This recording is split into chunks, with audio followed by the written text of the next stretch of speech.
All right, here we go. How you doing, folks? Ron Raymond here from the Raymond Report, along with Ross Benjamin of RBWins.com. It's Football Friday. It is November 20th. Folks, hope you're having yourself a good start to your morning. As always, I'm joined here by my good friend and co-host, Ross Benjamin. How you doing, folks? How you doing, Ross? I'm doing okay. You sort of threw me for a loop there with that double. How you doing, Ross? Yeah. It's my subconscious voice coming out there. Yeah, I mean, one day it's Rusty, and then it's a subconscious voice. How's Rusty doing, by the way? You know what? We've got the Rustinator. He's busy right now. We gave him a Kong with peanut butter. Yeah. and I'm hoping that buys us about 40 minutes or half hour. But yeah, you know what? Everybody's doing well. Hope you're doing well. And I'm excited for this card here we got this week. What do you? I think very competitive, very intriguing matchups. A lot of interesting things to look at that we'll cover in the 5 games we're going to look at today. Couple of things last night, Ross. Again, Tulsa. I've been saying all along, this team, the adjustments. Man, talk about a weird game. 0-0 for the longest time. Yeah.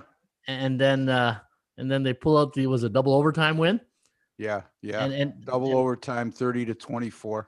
Yeah. So the game still stayed under. It was 54.5, 55, and went up to 57 at game time. But could you imagine if you had the under on 0-0 at the half, and you're like, man, I could popping champagne corks, eh?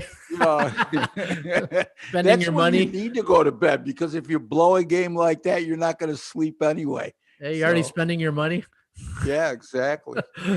But and then you got that Seattle-Arizona game, a really good game. Yeah. You know what? Seattle had, Ross, it just proves to me that in the NFL, in sports betting, let's not even go NFL, you're not handicapping games, you're handicapping numbers. How in a season like this, how do you handicap those 2 games last night in college football and a Seattle team who just really pooped the bed last week against a good Rams defense, and then they got a good Arizona team. Arizona, you know what? They're not chopped liver. Ranked 7th on offense, ranked 9th on defense. Rams are ranked 2nd. You've been saying that right along, Ron. They've been ranked in the top 10 in both categories. Yeah. And I'm trying to, the end result's your best, history teacher, right? Yep. And what did we learn last night? In not even from the Rams or the Seahawks and Cardinals. What did we learn as sports bettors, right? And the thing that I come up and I say, what do I learn from last night? Is that, and I've said this many times, football games is like fights, and styles make fights. And sometimes the teams like Seattle don't fight well away from home against good defenses like the Rams. But then you face a defense like the Cardinals, who are not as dominant as the Rams, give a better, knocker's choice here, or knocker's punch chance of winning like last night. Yeah, I mean, did it seem to you like Murray just wasn't himself after he took that one hit? It was like he's very hesitant to throw the ball vertically, and when he did, there wasn't a lot of zip on it, which is uncharacteristic of him. I'm not making excuses, but yeah, that's certainly something to keep an eye on going forward, because he took a pretty hard hit there, where a 320-pound lineman fell right on him, and it affected his left shoulder, which isn't his throwing shoulder. But as we learned from Josh Allen, when he suffered a similar type injury from a similar type play, that it throws off your mechanics. And again, that's something to take a look at going forward, Ron. Yeah, and Troy Aikman said it a few times in the broadcast, and you saw when they put the camera on Murray on the sideline, heat pads, and he's trying to throw, grimacing, and as we know, we play sports, and when you got an injury, and if an athlete doesn't trust his body, it's like a confidence level meter just goes right down, because now you're restricted on things that you can do. Like, there was a play there, Hopkins was wide open downfield, and he wasn't on target with his throw. Even when the completions, Ron, they were all seemed like they were underthrown, and the receivers needed to make pretty good catches on plays that should have been an easy pitch and catch. So again, just something to keep an eye on going forward. I can kick myself in the behind, Ron. I had a 33-3 angle that favored the under on that game last night, and I was so afraid to pull the trigger because of both teams' explosive offenses. And like you just touched upon, Arizona, not quite as bad defensively as Seattle is statistically. And then, of course, but they're still not very good, even though they're ranked in the top 10. I don't understand that. But, Seattle's defense, well documented. They've struggled all year long. Yet, here's the thing I like to look at too, Ron. On division matchups, I always give this consideration. If it's the second time teams within their own division are meeting in that specific season, I look back at, okay, the first game went over the total. Is there a reason I could use the under? And I got to do a further study on that. But it's when teams are playing for the second time in the regular season, division opponents. Yep.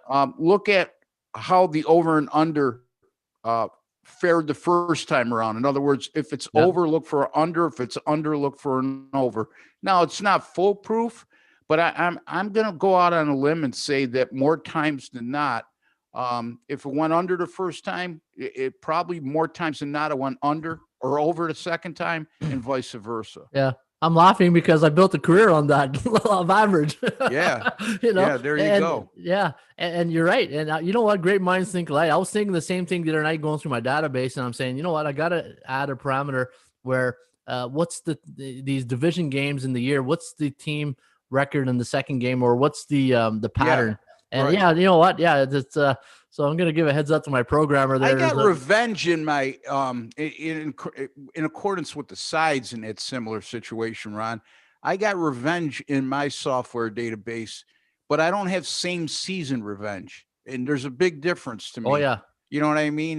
How did a team do? How did they do the second time around in that same season if they lost to their opponent the first time? And of course, it's going to be a division matchup. So isn't that the second time this year in a Monday night game with the Giants, or the Jets, or was it Giants or Jets? You didn't pull the trigger there. You held back. Yeah. No, it was the Giants. Yeah. It was the Giants against Tampa Bay on a Monday night game. I learned my lesson, though. I came back with the Jets against Pittsburgh a couple weeks later. So, awesome. That uncomfortable play we talk about, Ron, you know what I mean? And look, I mean, Arizona won and covered the first game, and Seattle won and covered the second game. It goes hand in hand to what we're just saying, okay? The first game went over the total between those teams last night. The second game goes under. So something to keep an eye on, and maybe, a little bit of a tip to the listeners and viewers out there. Yeah. Sometimes I need to listen to my own advice, though. hey, yeah, and then that's why we have these shows, so this way we can remind each other, right? Yeah, exactly. So hey, you know what? Just want to take a moment to welcome all the viewers who are watching on our YouTube channel, and hopefully today we always have a good time here on Football Friday. It's feels like the end of a work week type thing, right? We're punching out, and we got NFL football coming. And if you guys have any questions you want to ask us, just fire away in the chat. We're going to break down 5 games today, Ross. We're going to talk about the Eagles, Browns, the Packers and Colts, man. We got some really good information on that game that we can't wait to share with you guys today. The Titans and Ravens got a great team system on this game, Ross. And I know I double checked my stats with you this morning, folks. We got a 15-0 angle in this game that you don't want to miss. Chiefs and Raiders. Man, we're hearing a lot of stuff happening with the Chiefs with the COVID situation. And then the Monday Nighter. We're going to give a Monday Nighter here between the Rams and the Bucs. Good matchup. Good. Oh, yeah. Good. Two good defensive team going at it on Monday night, right? You can make a case, both teams with a lot of talent, but inconsistent, right, Ron? Oh, yeah. Every time you think they're turning the corner and going to be an elite team in an NFC, the next week they put up a bad performance, for lack of a better phrase. And this is why, remember a couple of the shows ago, we said, you know what, Ross, the futures ticket, this is open season. There's not aside from the Chiefs, even the Steelers, even though they're 9-0, they can still be, nothing is telling me that anybody's going to win the Super Bowl here. That's a sure lock, right? No, I mean, yeah, like you said, the Steelers are 9-0, but they certainly don't seem like they're unbeatable. They're not even the New England Patriots team that went undefeated and then lost to the Giants in the Super Bowl. You could have said at the halfway point, that team is as sure a lock as there was. I can't say that about Pittsburgh. Now, having said that, give credit where credit's due. They're 9-0, and that speaks volumes. Exactly.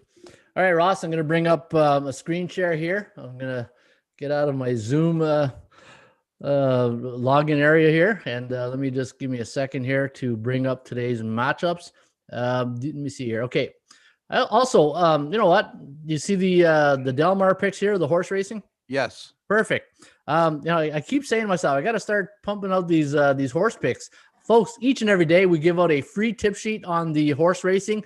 I know not everybody's a big horse racing fan. I'm a casual fan. I watch horse racing mostly from about March to August. But we do have a free tip sheet here today on Delmar Racetrack. And if you just click on this, you go to the next page. You can see our Delmar free pick page right here. And we also give out the free horse racing tip sheet each and every day right here. And you can see the past results all for free just here at the Raymond Report. Yeah, the hot tip I got for today is soldering iron in the fifth. What's that?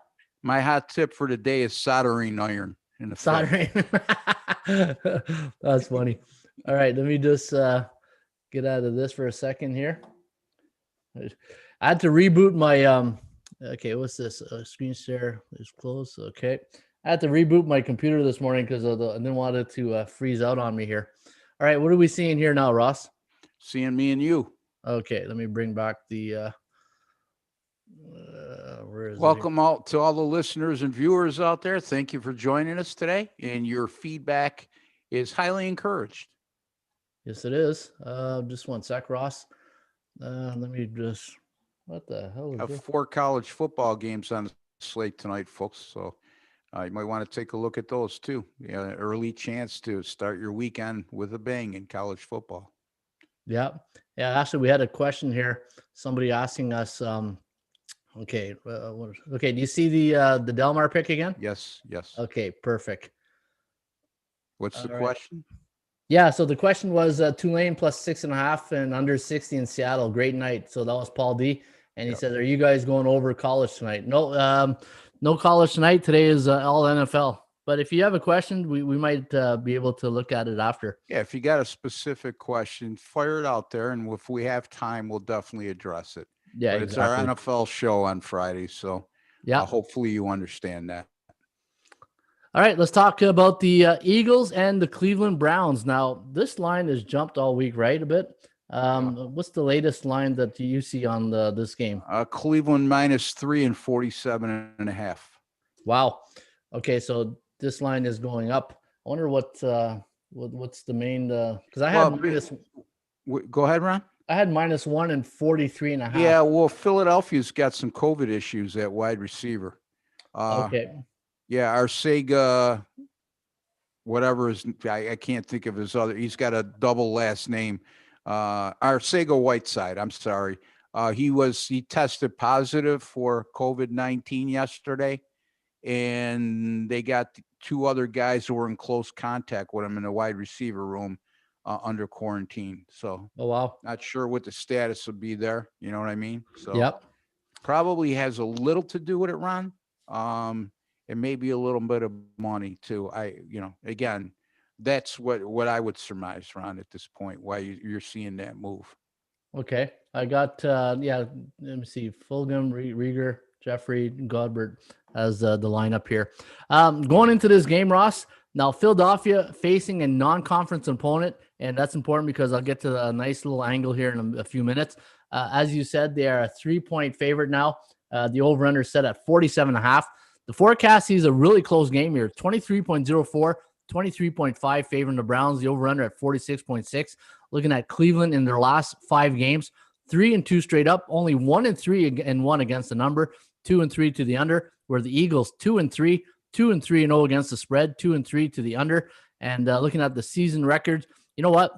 You've been on this Cleveland Browns since the beginning of the year, saying that they'd be a bit of a bit of a shocker, I guess you can say, or the team that would fly under the radar that no one would probably predict to win say the Super Bowl is probably a bit of a reach, but even the playoffs. You yeah, know what making I mean? the playoffs. Because they were so hyped last year, and they went what 5, 6, and 10, and they were the most hyped team in the NFL. And this year there was no hype. So yeah, exactly. And Philadelphia now, in the NFC least division, 3-5 on the season. They're going into the this game here, Ross. Hey, when you're 3-5, every game is important to win. And it must be a weird feeling for Peterson, the head coach for the Eagles. How do you really motivate your troops when you're 3-5 and you're leading a division? Well, you're 3-5-1 actually, and you motivate your troops by telling them that there's an opportunity here to win a division that's very winnable. I know that sounds like an oxymoron, but it's true. If you can't get motivated to win your own division and at least get into and as well as I do, Ron, you get into the playoffs, you never know. There's a lot more talent on this Philadelphia team than the record indicates. I would keep an eye on that wide receiver situation there as far as the COVID-19 goes. Although I don't think it's a major deal because our Arcega-Whiteside is not like their top receiver. Is Alshon Jeffries is back in the lineup, correct, Ron? So, I mean, he'll take he'll help Carson Wentz out a little bit. But, I got an interesting take here, Ron, and I know you're going to elaborate on this, but I'm not going to get into what your angle is on this game. But anytime you have a NFL team that's gone under the total by 14 or more points in their last 2 games, like the Cleveland Browns have, they've gone 50-21 to the over since 2011. So something to keep an eye on, and that includes 12-2 to the over since 2018. Again, Cleveland, their last 2 games, they played Las Vegas and Houston. Those games were finished 10-7 and 16-6. And each of those contests went over by 25.5 points or more. So again, any NFL team that went under the total in their last 10 games, and each of those games went under the total by 14 or greater, 50-21 to the over since 2011, 12-2 to the over since 2018. Yeah, no, that's solid. And the thing is, with the last 2 games going under, and we know there was bad weather games, the percentage play, the Kogo on the Raymond Report has this game going over at 66%. And you're right. I do have an angle here, Ross, on the Philadelphia Eagles. When they're a road underdog versus a non-conference opponent, and this is going back 20 years, not like 2-3 years. We're going back 20 years. So this is a lot of occurrences that's happening for this franchise. As a road dog versus the non-conference opponents the last 20 years, the over is 19-4-1 to the over for the Eagles. So along with your stat and this, we got ourselves a pretty solid base of a play here to the over, and especially with the Cleveland Browns last 2 games going over the total, under the total, and looking at and the game went under also for the Eagles. In fact, the last 3 games for the Eagles have gone under the total. So folks, and there you go with the public perception, right? Is you're looking at the obvious, which is the Eagles going under 3 times in a row. Browns last 2 games 10-6. Or 16-6 and 10-7, right, Ron? So that angle that I just came up with and what you're saying goes against public perception.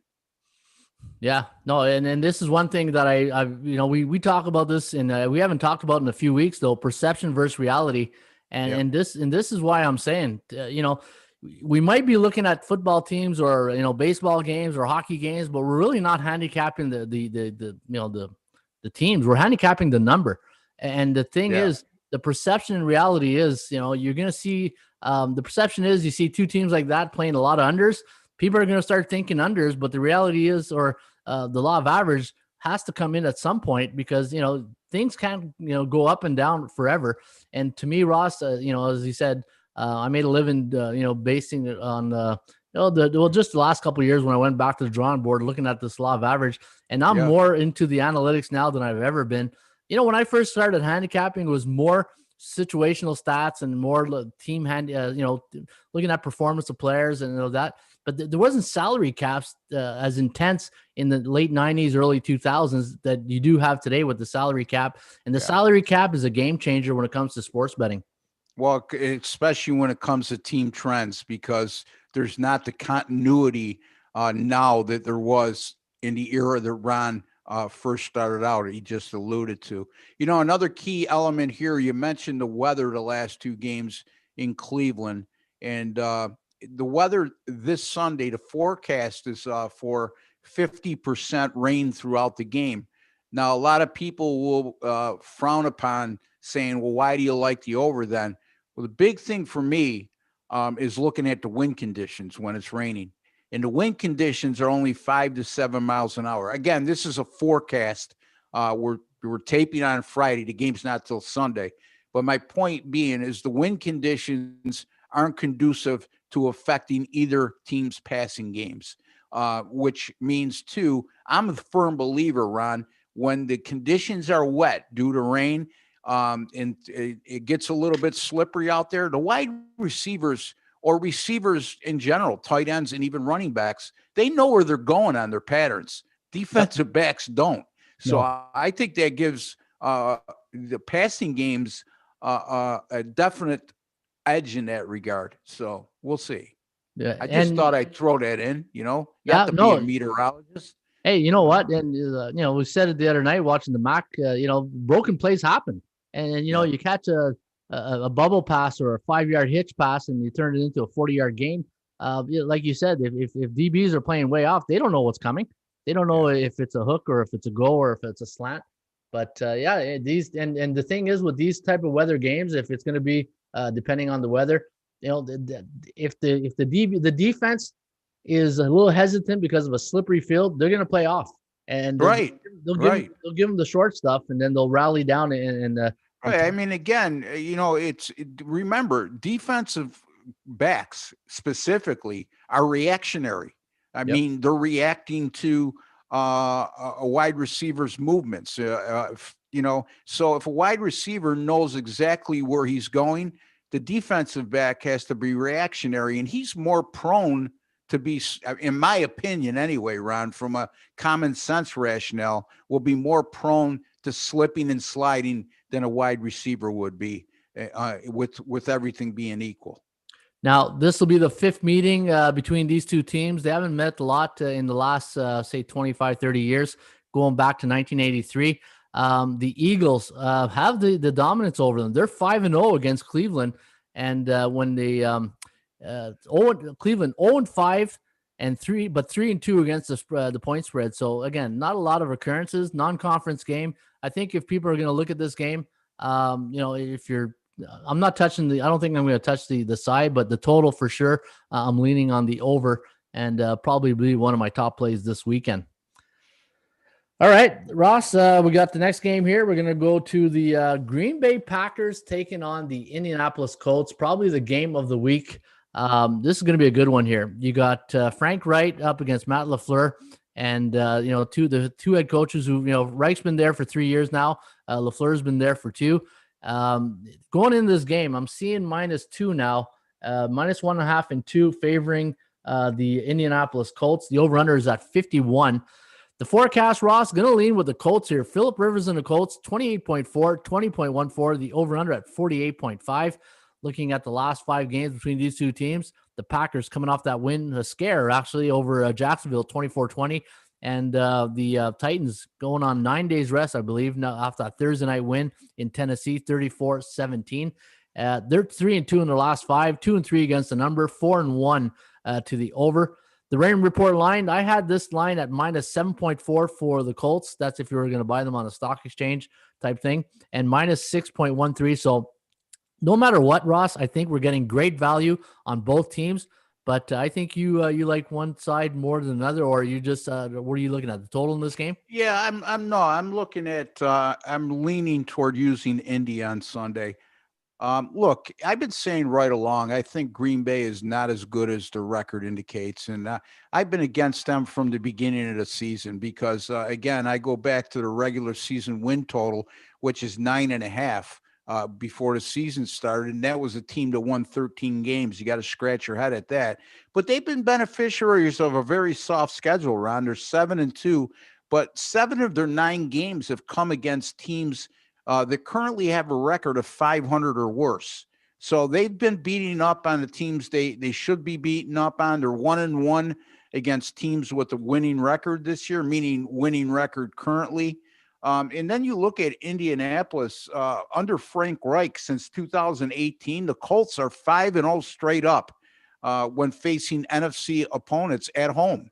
Okay, so they're at home against an NFC opponent in Green Bay. And again, why am I bringing up the straight up numbers? Because the line is only 1.5, Ron. I really put a lot of emphasis on that.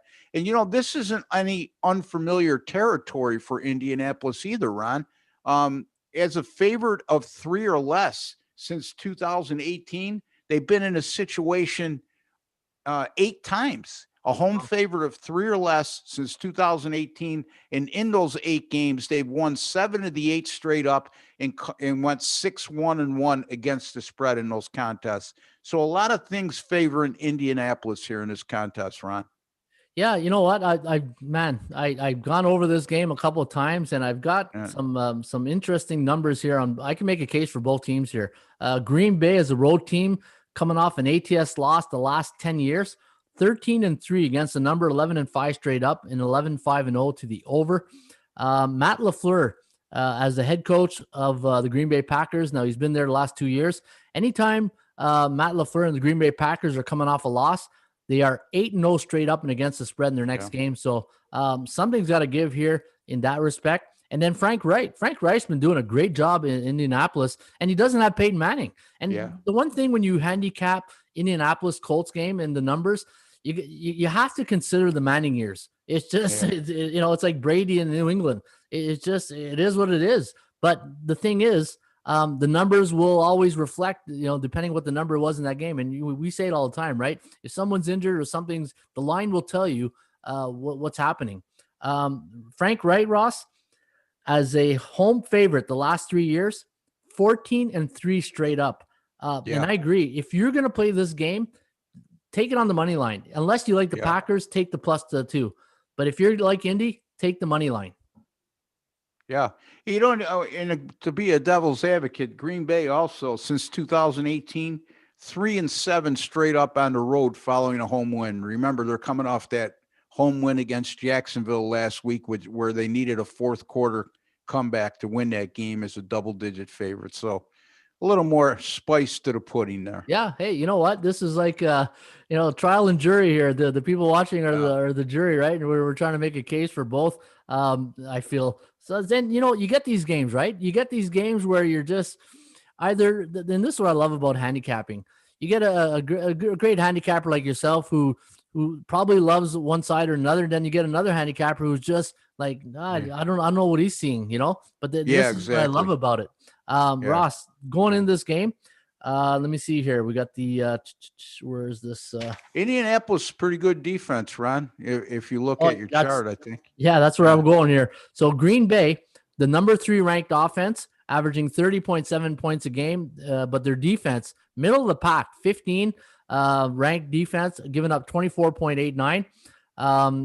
And for Indianapolis, 14th ranked offense and the 4th ranked Colts defense. Now, when I look at this, and you do that according to scoring, not total yards, correct? Yeah, exactly. According to scoring. Yeah. But when I look at this, the thing is, the identity of this Green Bay Packer team is to me, I look at it, it's all offense. When I look at this defense, who really stands out as the guy on defense where people are talking about? Yeah. They gave up. They let Blake Martinez walk into free agency last year. Yeah, big mistake. But in any event, Green Bay, to me, their defense is suspect. And Phillip Rivers, when he does have good games, Ron, it's normally against teams that don't blitz a lot and don't put a lot of pressure on the quarterback. So, again, I'm leaning toward Indy here at this particular moment in time. Yeah, you know what? I came into this game just not sure. Excuse me. Yeah, no problem. When I came into this game, Ross, I was like, okay, this will be a good conversation I had because I'm still undecided. And hearing some of the things and seeing the stats, I think I'd love to hear what the people in the watching the show think of this game because to me, it boils down to the offense of Green Bay against the defense of the Colts and how much pressure they're going to bring Phillip Rivers because we know Phillip Rivers doesn't do well when he's pressured because he's got that sidewinder release that loves to get the ball out quick. But I'll give this one thing with Phillip Rivers, watching that Detroit game, man, is he ever accurate on horizontal routes? Yes. Like when people are running crossers or just digs. Oh man, he's very accurate in that respect. But here's the thing with Rivers too that I noticed, Ron, and maybe you picked up on it from a coaching standpoint. He's really adept at throwing guys open. You know what I mean? A lot of his completions, if you watch him on film, are the balls released before the receiver's even out of his cut. Where he has problems is like we're alluding to is again defenses like Baltimore that he faced a couple weeks ago. They are throwing exotic blitzes at him and not giving him time to diagnose the coverage. They disguise their coverage as real good. Green Bay's not that type of team. Now you could say, well, maybe they'll take a script from Baltimore and do similar things. Well, sometimes it's not within a team's defensive identity to do so, right, Ron? Yeah. It's one thing to say, okay, we're going to blitz them. It's another thing to have the personnel to do so, and B, how much are you getting out of your element when you're doing that? It could backfire on you as well. Where Rivers gets some problems, like we said, is teams that blitz him, don't give him time to think, and disable him from being able to throw the ball or throw to receivers who are even before they're even out of their cut is what I'm trying to say. So again, I think this is a kind of game he could thrive. Two things came to my mind when you said that. Number one, the timing of the ball being in place. You saw last night, Kyler Murray near the end of the game.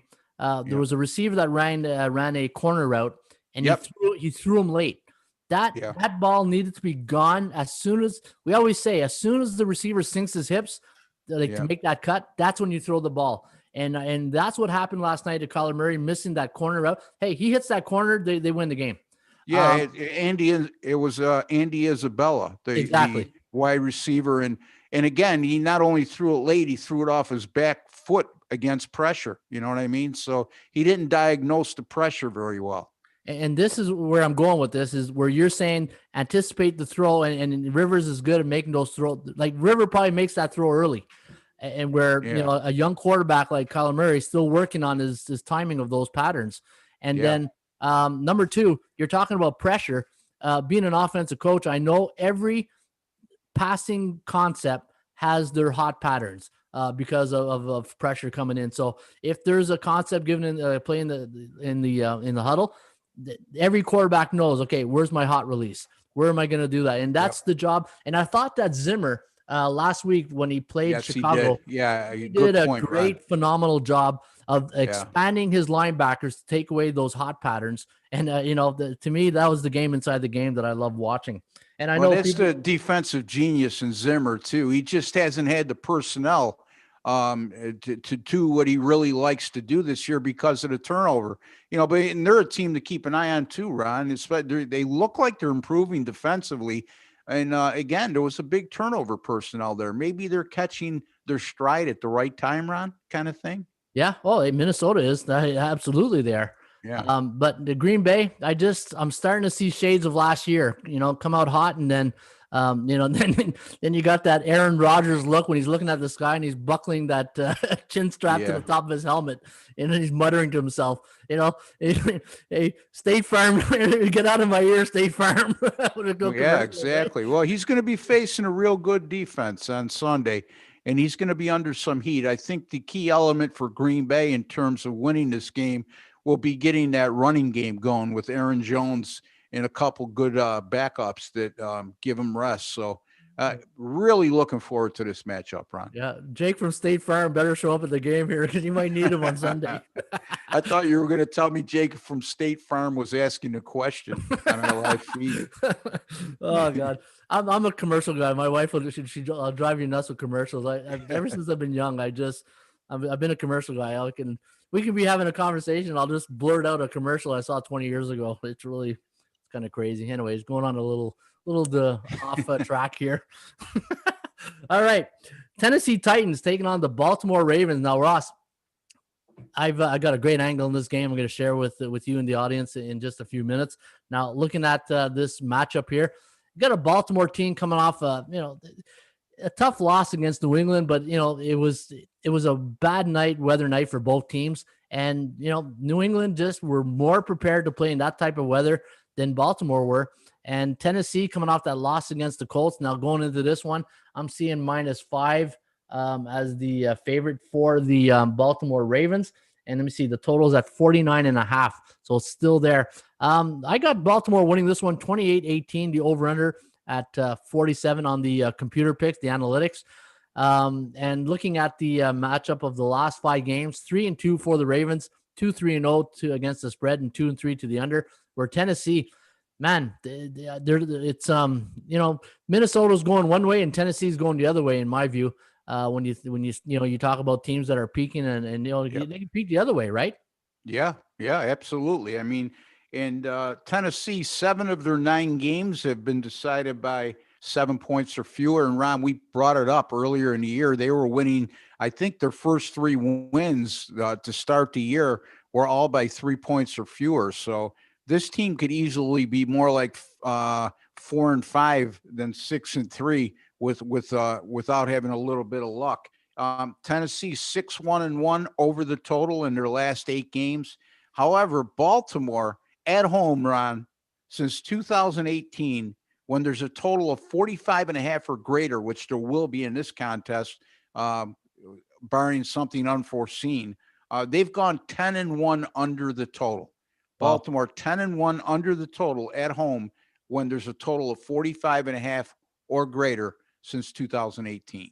Yeah, you know what, Ross? I love that total because I'm doing my research yesterday, and I wanted to verify that stat what I found yesterday with your database, and when Baltimore is a home favorite against an AFC South opponent, so it's not just Tennessee, anybody in the AFC South over the last 15 years, 14-0 to the under. That it just blew my mind. And when they're a home team, so as a home favorite versus AFC South opponent, last 15 years, 14-0 to the under. And when just no favorite, no underdog, just the home team versus an AFC South opponent, 16-1 to the under. So you know what? A solid play to the under this weekend. And when you think about it, you got 2 teams who are really known for running the football.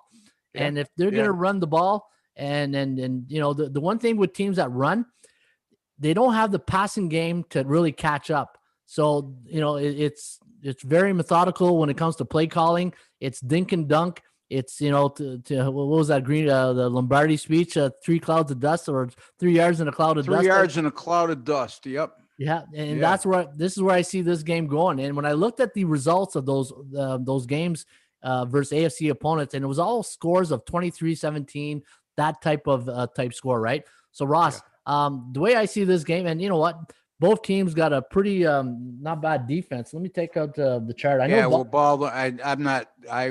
go that far. I don't like Tennessee's defense whatsoever. And offensively, you're right, Ron. In my opinion, they're both similar. They both are run-heavy offenses. They both rely on the run first to open up their passing game. They both love to run the ball with the lead and protect the lead and grind out long drives and eat up clock. But neither are very good when they fall behind and need either Lamar Jackson or Ryan Tannehill to bring them back solely with their arm.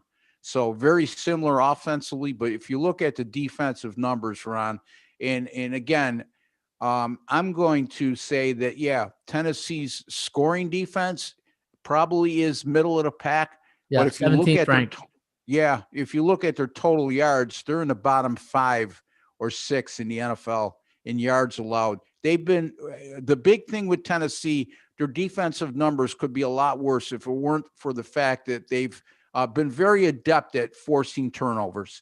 And you might say, well, Russ, it's not a fluke at this point. And you're absolutely right. But sooner or later, you're going to have to stop somebody. Sooner or later, you're not going to be able to force a turnover, okay, in a game.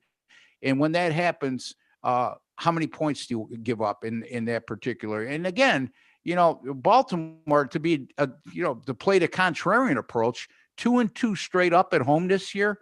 Their 2 losses at home to Kansas City and Pittsburgh.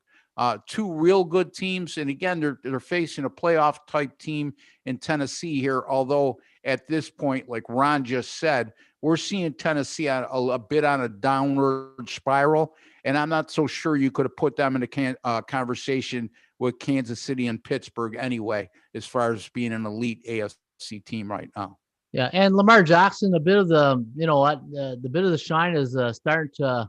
My feeling there. Yeah, it's just he had a couple of big marquee games last year where he just ran all over teams, and he had about a 3-4 game spurt where people and you know what. Defensive coordinators couldn't figure out how to stop the RPO because it was new, right, Ron? It's not something it was a unique concept. Yeah, it was unique, and they didn't really know. And this is why you're seeing a younger generation of coach come in from the colleges, and you get these older coaches who've been in the NFL for a longer time. They don't know the new school of football of RPOs and triple options and all the these new concepts. Football is like any other industry. You got to evolve and you got to really keep it interesting for the players, because players don't want to go into like I formation 33 lead type thing all the time. The players, like as a football coach, I tell you, players love it when you bring up new things and they get to try it in practice. Creativity, yes. Yeah, creativity. Look at Cleveland when they came out in Dallas, that double reverse pass. Yeah. Players love that stuff, because they and if you're a good coach, you I used to do this with our team. I say, okay, I'll let you guys come up with 1 trick play a week, and if it's any good, we'll run it in practice, and then we'll use it in the game. And they loved it because they owned that play. That was their play. Right, exactly. It's really that's some great insight, Ron. Yeah. So I don't know if they do that in the NFL, but I don't see why not. Have some fun. Yeah. Well, here's the thing too. And again, I'm going to be the devil's advocate, and I think you agree with me on this because we've discussed it off air. This RPO at the NFL level, now it works great in college, okay? And it worked great for Baltimore last year because they're really the first NFL team to ever adopt that system and use it consistently, I should say, okay? In college, even in major programs, your quarterback is I almost want to say more dispensable than a starting quarterback is in the NFL. And my point being is quite simple. You never want to lose your starting quarterback, even in college football. But, you get into these major programs, your starting quarterback's a 5-star recruit out of high school, and his backup is a 4 and 3-star. So, again, there's not a huge drop-off is what I'm trying to say. On the NFL level, you're signing starting quarterbacks for mega $1 million contracts, Ron, right? And usually the backup is somebody's probably making peanuts, a lot of money, certainly by everyday standards, but peanuts compared to most NFL salaries, okay?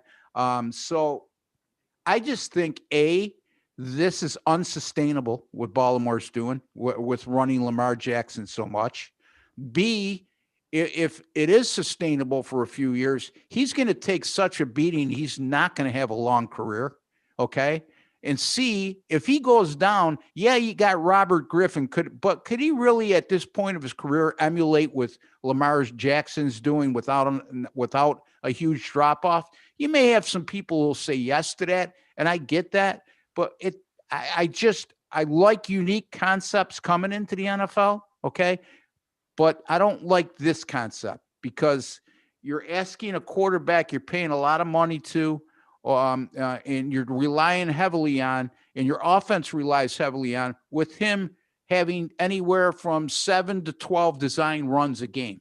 And at the NFL level, that's not going to work. Eventually, this guy's going to get banged up. He's eluded injuries so far. I'm not so sure if that, again, Ron, I just question the sustainability of running an offense like this at the NFL level. Yeah, and the thing is, and it's like Kyler Murray too. We saw a bit of it last night on third down plays, third and short.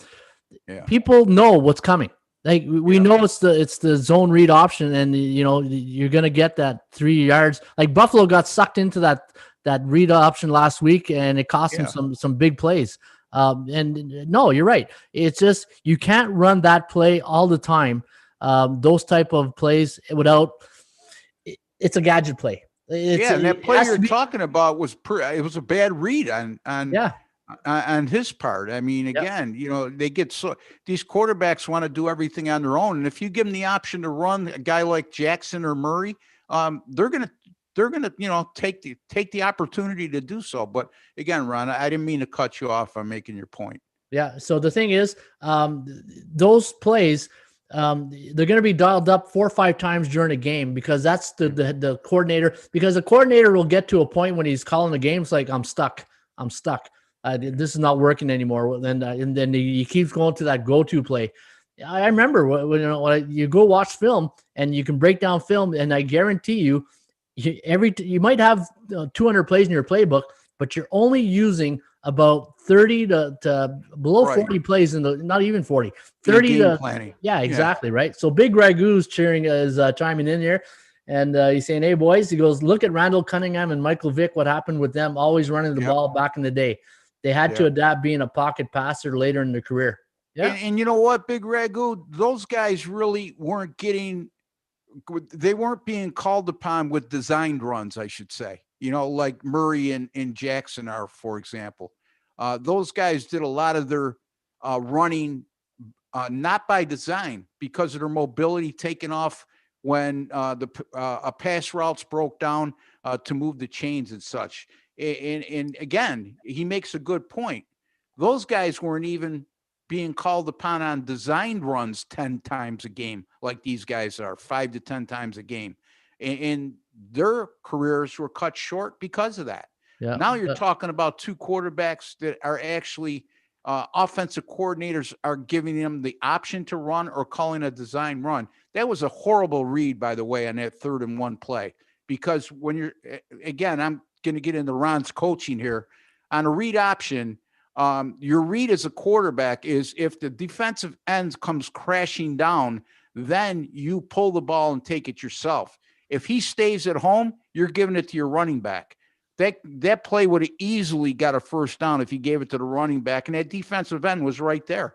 It was just a terrible read. So. Yeah, and to that point too, the adjustment I'm seeing now is that if the defensive end crashes, now you're seeing the safety bolt down to take the quarterback. Ross, we have a guy saying now to Talisman, he goes, perfect examples, the Tulsa third stringer last night. Yep. So, yeah, exactly. Yes. You're not. I mean, the kid won the game for him. Okay. You get down the depth chart in college football, especially when you don't have an elite quarterback. Look, if you lost Justin Fields, that's one thing, right? From Ohio State, even though they'll probably have a 4-star guy backing them up. But I hate to use that word dispensable, because no human being is, right. But college quarterbacks, they can run that, and if they get hurt, there's a viable backup behind them. Difference in the NFL between Lamar Jackson's salary right now, or potential salary, and what Robert Griffin is potentially going to get the rest of his career, or is getting now, are night and day. And I don't know if that's a good example, because Lamar Jackson is still on his rookie contract. But you know what I'm trying to say is terms of value and drop off, Ron. I just want to know, when did this turn into the Ravens radio network here?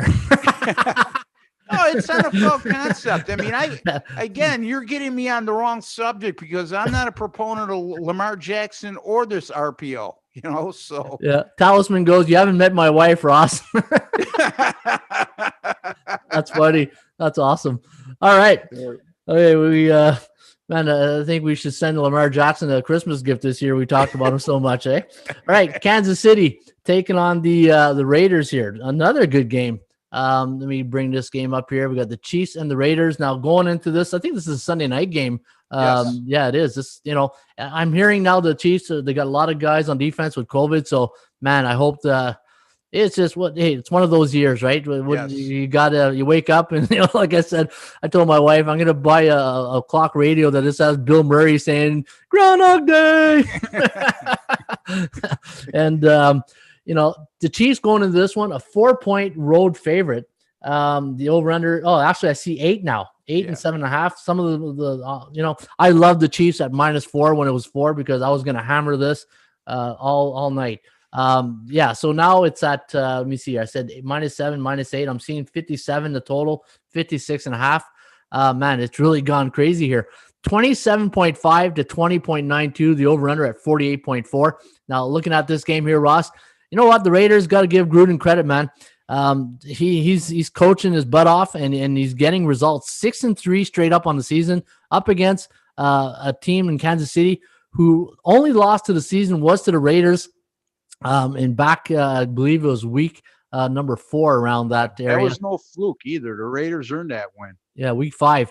Man, I was on the Raiders that game. And here you go, Ross. This falls right into your discussion we talked about earlier. The second game of a division rival. Man, I wish I had that stat right now to look up those revenge factors. What are you thinking? Yeah, I mean, well, the first game was what, 44-34. It went way over the total. I'm thinking to lean toward the under here. The over and under in this game, the current total in this game, Ron, is 56.5, 57.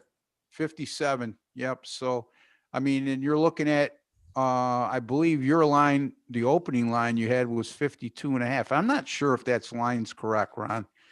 We might want to take a look at that. I'm not sure I saw Kansas City at any time -4. But I might be incorrect. Having said that, 57 is a very high number, and it's similar to what we saw last night. The total in that game was 57, and the first meeting between those two teams, Arizona, Seattle, went way over the total, and they went under last night. So I'd be more leaning toward looking at the opposite result in a total in this game than I would be in a side, because you have a winning team in the Raiders right now at 6-3 as a touchdown or better underdog at home. So again, that's my thought process in terms of that, Ron. Yeah, I'm seeing Bet365 had at 3.5. I see that Bet Regal had 3.5. Okay, well, I missed that. Yeah, so it was early in the week, probably the opening line, right, on the Sunday night. So, you know what? Looking at this game, I'm just going to take a quick look here at Kansas City, their injury report. Man, look at this. Edward Helaire, questionable. Darrell Williams, questionable. Sammy Watkins, he's, we know Sammy Watkins. Sammy Watkins is questionable as soon as he gets out of bed in the morning. He sneezes, he's questionable. Yeah, exactly. He's on the IR after a sneeze. Yeah. Yeah. Just kidding there, buddy, if he's listening. But, I'm not. Yeah. But you know what? Looking at this game, the Raiders, I'm going to take a look at the Raiders here going to it's unfortunate that the Raiders, year one, that they won't be able to have fans in that great stadium. Josh Jacobs having a great year. Derek Carr, man, he's killing it. Under the radar, right? Yeah. I mean, he's quietly having a nice year. And look, the Raiders won last week decisively against Denver, and Carr only threw for 150 yards because their running game was just in high gear. So yeah, I agree with you, Ron. You got to give kudos to John Gruden, because I think as a Raiders fan, if you would have told them, any of them, that they'd be 6-3 after 9 games, they would say, where do I sign up for that? And he's done a terrific job. This is certainly going to be a stern test though, right? Kansas City, even though with their questionable injury list and inactive list because of COVID, is Kansas City. And it's Andy Reid. And it's Andy Reid coming off a bye. That's another thing, Ron. Yeah. Andy Reid coming off a bye with both Kansas City and Philadelphia. Unbelievable record, straight up and against the spread. So another thing to factor in when you handicap this game. Yeah, and looking at the Raiders' history, Oakland, Los Angeles, Las Vegas, when the Raiders are coming off a bye since 1983 and they're a home team, 0-8-1 against the spread. So the Raiders aren't coming off a bye though. They played Denver last. The opponent coming off a bye. Okay, when their opponent is coming off a bye, so that means any team playing the Raiders, they got 2 weeks to prepare. They've done very well, 0-8-1 against this. And then couple that with the Andy Reid factor off a bye, and it's not as easy as it looks. There's a reason why that line is what it is right now. Yeah, so it's unfortunate that this line went up to 7, and man, I don't even know where the game's off the board. I couldn't even bet it at my out.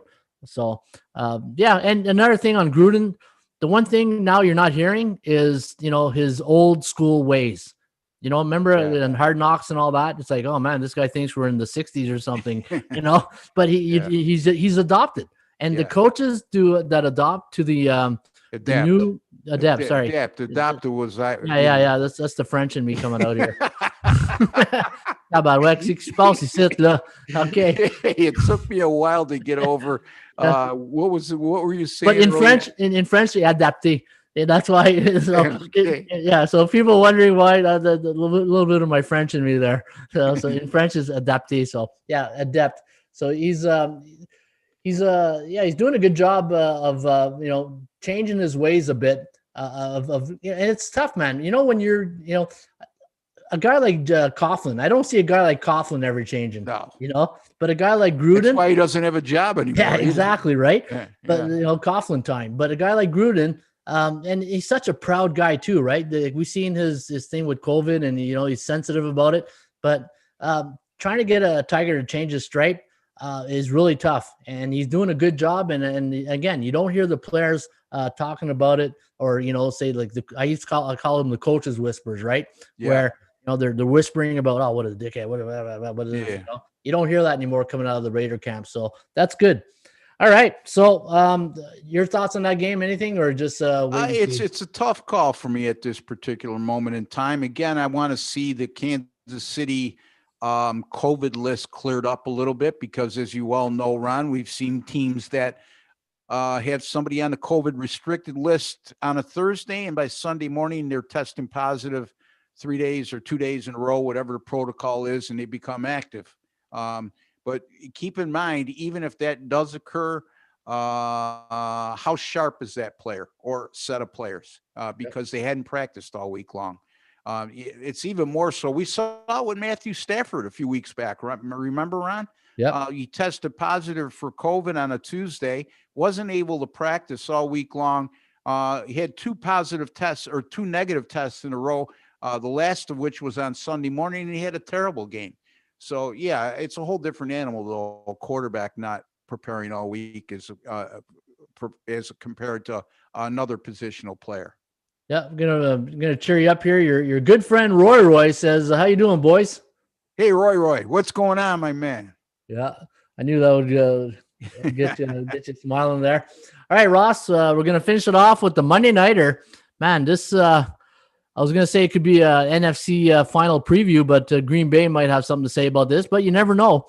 The Rams taking on the Tampa Bay Buccaneers, and the Bucs going into this one a 4-point favorite. The over-under is at 47.5, which is a little low. Let me double check here. 48 now I'm seeing, and so it is going up a bit.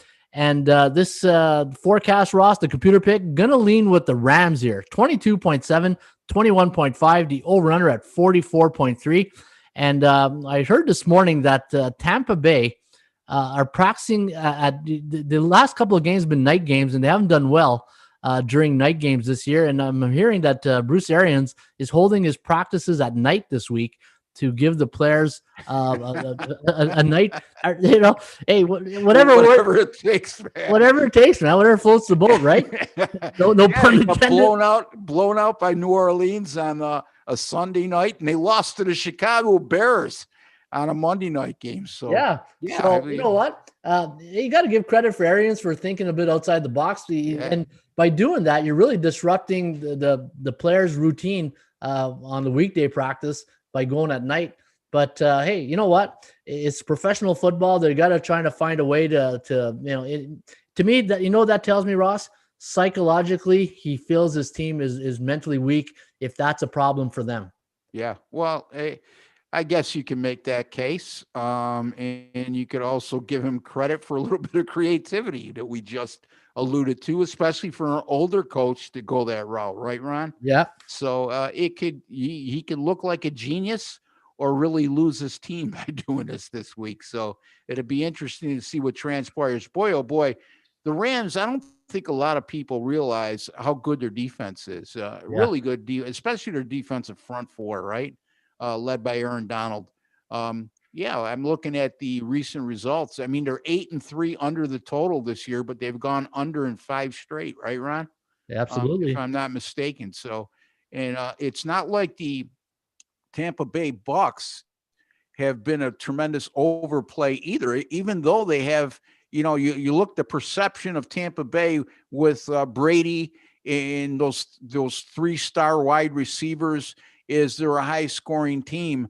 But yet they're just, they've only gone over in 3 of their first 9 games, Ron, I believe. So again, there's something to take a look at, and keep in mind, Tampa Bay's run defense for the last 2 years now, Ron, it has been excellent. Where are these teams rated on your defensive scoring chart?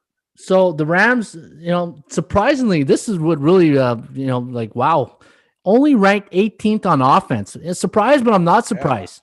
Yeah. But number 2 in the league against on defense, 18.6 points against. Tampa Bay ranked 6th on offense, 29.6. Probably got a little boost last week against Carolina. Sure. But ranked 8th on defense. Not bad. It's top 10. Yeah, top 10. But they're really good against the run. Keep that in mind. You know the interesting part about, would you say the Rams were 18th on offense, Ron? Yep. But they're 6th in total offense. So which means that they're either turning the ball over or not converting on the red zone opportunities, because they're definitely moving the ball. So again, you got 2 teams that are very good offensive teams and also better than average defensive teams as well. Ross, I want to take a minute here to thank one of our guys on the chat who gave us a $5 tip. That's the first tip we've ever got here on. All right. So Scotty Bear, I want to thank you for the tip. Very generous. Man, hey, didn't expect that. You just bought me one of these, Scotty. Thank you very much. Yeah, appreciate it, Scott. And we'll all the best to you. And we'll appreciate that. But back to this here, Ross. You're right. Going into this game, looking at oh boy. I mean, these $5 tips throw some. You give a $5 tip, you stop Ron right in his tracks. Yeah, just start speaking French here or something. Yeah. But looking at, I'm leaning towards the Rams. It's going to be, here's a secret. It's one of my top plays this weekend. It's already up in my members area. I love the Rams. I have some numbers on them this weekend. It's posted inside our area. But you know what? I think this is a good, and the reason why I like the Rams, Ross, is that defense. You saw what, when Tom Brady gets a bit fluttered with let's take a look at some of the defense he faced. The Saints had a masterful game plan, and you give McVay this much time, he knows he's playing Tampa Bay in a few weeks. I guarantee you he's been looking at this and preparing for this game, and he's going to take the Sean Payton blueprint on how they stop Tampa Bay on that night. And what was the last time Tom Brady scored only 3 points in a football game? Right. And then, go ahead, but not to get off track. Let me just say this, Ron, because we're talking about the second meeting in the division matchup. They played in week 1, 34-23, game 1 over. And then what Ron just touched upon, 38-3 in the second meeting, it went under. Yeah, exactly.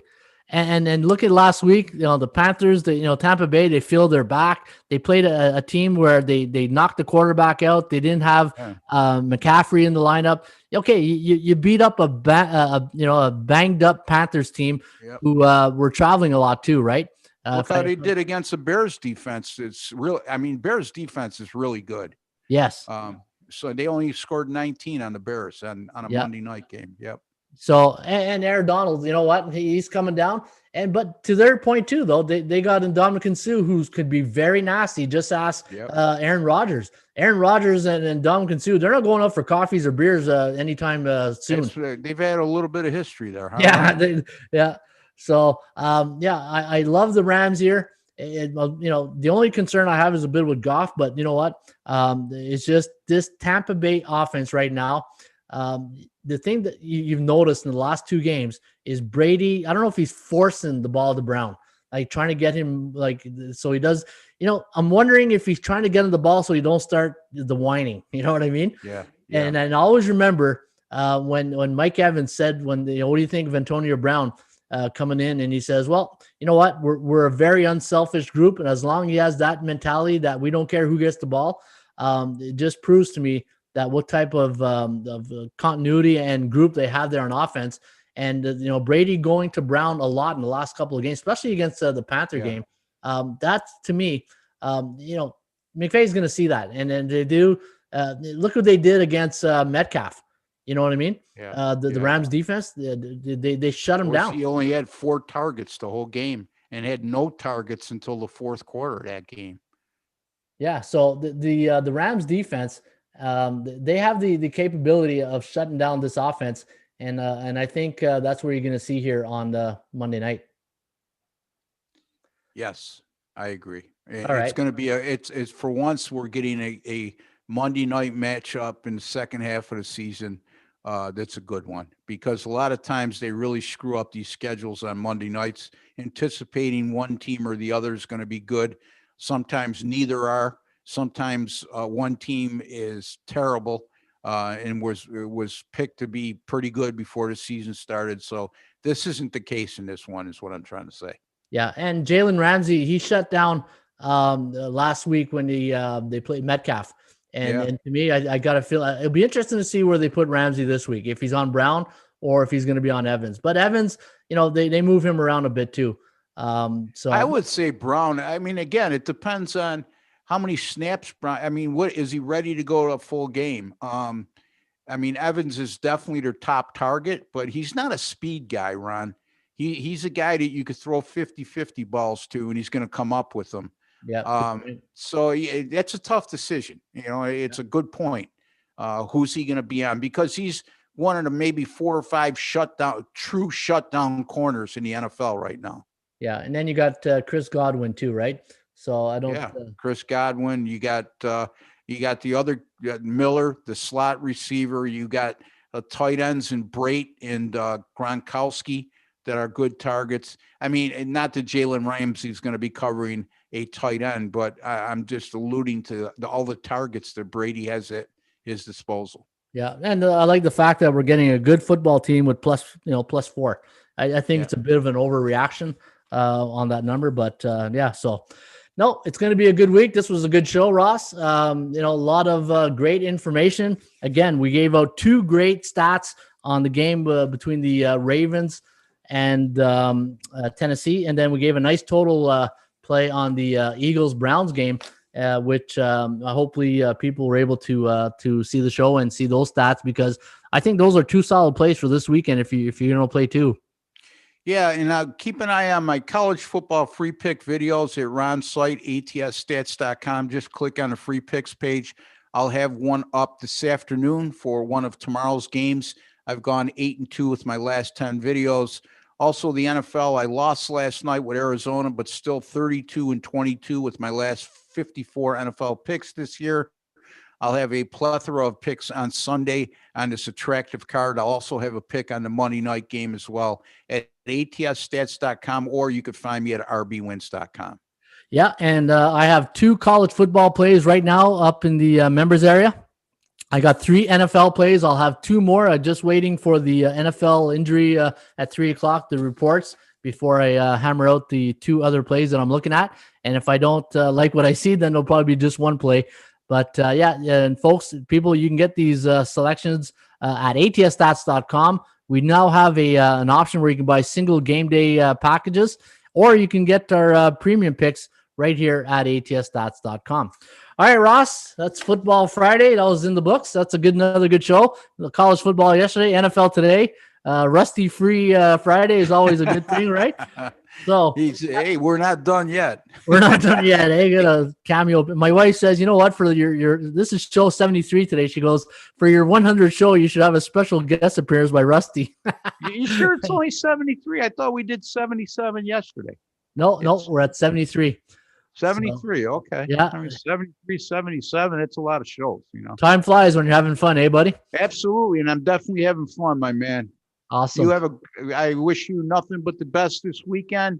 Thank you for all the viewers out there. And I'll let Ron sign off here.